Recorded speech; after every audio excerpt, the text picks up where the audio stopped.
Welcome, Negronis with Fohr. Blah. Welcome, Negronis with Nord. Episode number 78. I feel like when was the last time I did one of these? Last week? 2 weeks ago? It feels like it's been a while. That was a crazy, wild month. I have been on the road the last few weeks. We had basically all of our kind of largest clients we have been meeting with over the last month. This is obviously the time of year where a lot of brands are setting budgets, setting their strategy for 2024. So we spent a bunch of time visiting with our clients, talking about what the next year is going to look like, and it was exhausting and invigorating at the same time. We did get some fun news recently. We were listed as one of Adweek's fastest growing agencies with like 242% growth or something. So always love to win an award and appreciate the Adweek team for that. What other fun stuff do I have? My friend just came out with her second book, Jamie Beck, who has been on the show before. Amazing photographer who lives in Provence. Hand me that other book that's sitting right there. I'm basically running a Jamie Beck library in my office here. Now we have both of them. This is the new one. This is the first one. Incredibly, this one only came out like less than a year ago. So I think that's 2 books in a year. Jamie is incredible. You should get both books. An amazing story. I mean, I met Jamie, 17 years ago. She was doing this project where she was having people dress up like famous New Yorkers, shoot those people in front of the buildings that those famous New Yorkers lived in on like black and white film. So she had me dress up as Gershwin, I believe. It's actually where I got this like hairstyle. I had a kind of like faux hawk mohawk thing going for years before, and she was like, oh, can you like comb your hair, like part your hair to the side? And so this is the first time I did this hairstyle was for that shoot. But that's how I met Jamie. She was just had a blog, and then was wildly successful photographer here in New York. Got sick of doing that, moved to Provence, wanted to become a fine art photographer. She was seen as a blogger, as like, someone who put their photos on the internet was not taken seriously. She stopped really doing commercial work, moved to Provence, focused on art, started shooting these incredible self-portraits as well as these amazing still life like this here, which look very painterly and don't look like photographs. The first book was a New York Times bestseller, I think. I'm sure the second book will do incredibly well. I am so proud to be her friend. She also took this photo that's sitting on my desk from my wedding. But I think it's like such an inspiring story of what the internet can do. Also a testament to sticking to it and sticking to your craft, and for her now over 15 years of publishing consistently to the internet, not to mention the additional decade of her working on photography is now paying off in a huge way. And I think, again, it's a good lesson. Success is not attained overnight, that it is a slog, and that you have to be passionate about it. I'll say, Jamie also was one of the reasons I knew I couldn't be a photographer. I saw how much like taking photos was just part of her. It was like breathing for her. It was part of her DNA. She was operating on like such a different level than me that like when I met her, I was just like, yeah, I don't have that. I think it's also a good lesson to be self-aware and understand, what is the right thing for you to dedicate your life to, because it is hard once you start walking down a road to change it and walk down another one. It's why we say all the time as well that, being an influencer, being a creator isn't for everyone. And just because you watch the right videos and you do the best practices and you're consistent with your content, it doesn't mean it's going to work for you, because it might just not be the right thing for you, and that's also okay. And you can continue to do it just for yourself because you enjoy it. But if you are doing it to get some sort of success, you know, you have to understand that that's not guaranteed no matter how hard you work on it. Long story short, buy Jamie's book. She's great. Moving on, I've been spending a lot of time with some of the biggest brands in the world. I just want to convey a few things that have been discussed. One is, I think that there is this expansion of what influencer marketing encompasses. For years, it was really just, you know, sponsored content.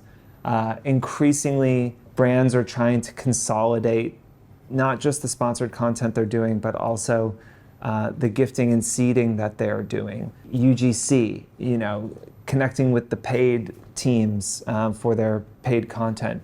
I would say paid social ads and getting content for paid social ads is a huge driver in the growth of influencer marketing. It is where most brands are getting the ROI, but they're seeing that the influencer content is working significantly better than the brand content. That's something we've talked about on the show many, many times. I will just say that that trend absolutely continues. But if you are a creator that calls yourself a UGC creator, you know, where you're just creating for brands but not posting it, there seems to be a really big appetite for that. A renewed interest in gifting and seeding. You know, we're starting to see some brands generally increase budgets, although, you know, we're still also seeing a lot of brands just being flat for next year again. So some of that economic uneasiness is still existing in the market. A lot of the consumer news right now is bad. Consumer spending is down, credit card debt's at all-time highs. It might be that the American consumer is finally starting to see the crunch. Ultimately, Q4 is going to tell us a lot. You know, how strong the American consumer is, what they're spending their money on, what holiday looks like. Look, we continue to live in a space of not knowing exactly what is going to happen. I can say from the front lines, brands are absolutely still at least holding their influencer budgets steady or growing them. I will say that there is less of a focus on really long-term partnerships. This is something we're also talking to our clients about, with the variability in social and how quickly an influencer can catch a wave where they're doing really well, but how quickly that wave can recede and their content doesn't do well.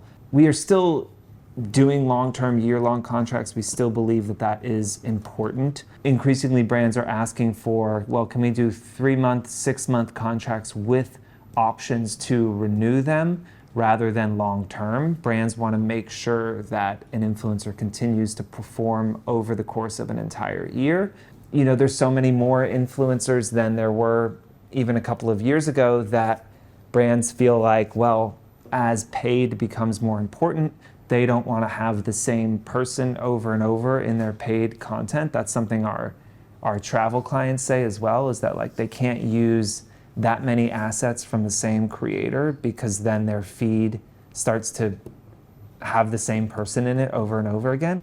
While influencer marketing industry might grow, it could get increasingly difficult for influencer individual to continue to do really well as the ways that brands are working with influencers change and as the supply of creators changes as well.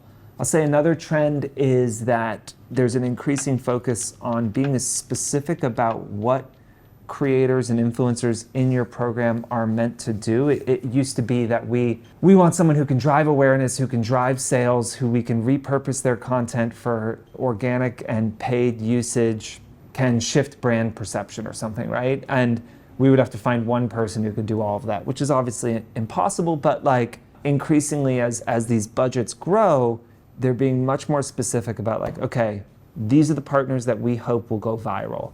These are the partners that we're going to use just for content creation for paid ads.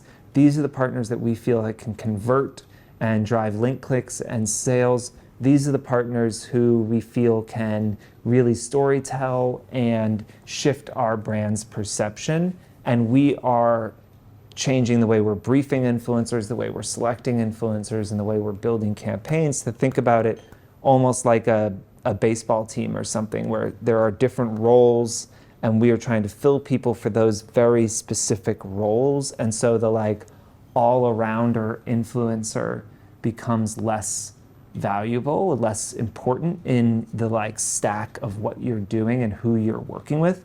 And you start to want people who are really, really good at one thing, because again, you have enough budget now where you can just get that one person to do that one thing really well.